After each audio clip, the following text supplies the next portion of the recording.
আমি আজি পৰা কিছুদিন আগতে আমি অসম গণ পৰিষদ দলৰ এখন দিশ নিৰ্ণায়ক সমিতি সভা অনুষ্ঠিত হৈছিল। এই সভাত আমাৰ এটা সিদ্ধান্ত হৈছে যে আমি 6 জনগোষ্ঠীৰ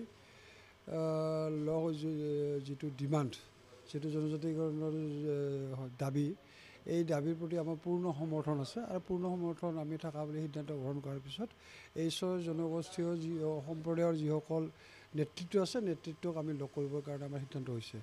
আজি ইয়াত আমি আপোনালোকে দেখিছে, ইয়াত আমি কৰ্মসূচী আক্ৰাছ ছাত্ৰ সন্থাৰ ল'ৰাখিনিৰ নেতৃত্ব লগ কৰিছোঁ। আমি এতিয়া আজি মই ডিব্ৰুগড় তিনিচুকীয়া যাম।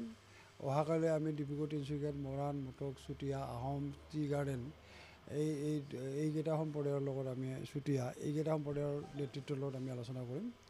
অহাকালি আছে, অহা পৰহি আছে, গতিকে এইকেইটাৰ লগত আমি আলোচনা কৰি আমি সিদ্ধান্ত তেওঁলোকক আলোচনা কৰি আমি এটা সিদ্ধান্তত উপনীত হ'ম।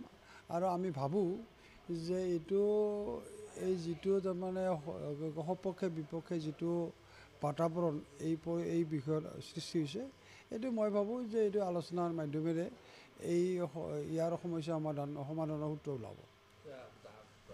আদিত্য ঠাকৰেৰে আপোনাৰ সম্পূৰ্ণ বিৰোধিতা কৰি আছে। কালি টংকেশ্বৰ ৰাভায়ে কৈছে যে আহোমসকলক জনজাতিকৰণৰ কিহৰ প্ৰয়োজন আছে, এই ধৰণৰ প্ৰশ্ন আহিছে, তেওঁলোকে কৰিছে। নাই, সেইটো বস্তুটো নিজৰ নিজৰ বক্তব্য মতামত প্ৰকাশ কৰিছে নিশ্চয়, কিন্তু মই ভাবোঁ যে এই সংক্ৰান্তত চৰকাৰখনে বহুবাৰ আলোচনাত মিলিত হৈছে এই ট্ৰাইবেলসকলৰ লগত। আৰু এতিয়াও নিশ্চয় এতিয়া যিহেতু এটা স্পষ্ট এটা পাৰ্থক্য পৰিলক্ষিত হৈছে, গতিকে ডেফিনেটলি চৰকাৰে এই ক্ষেত্ৰত ব্যৱস্থা গ্ৰহণ কৰিব।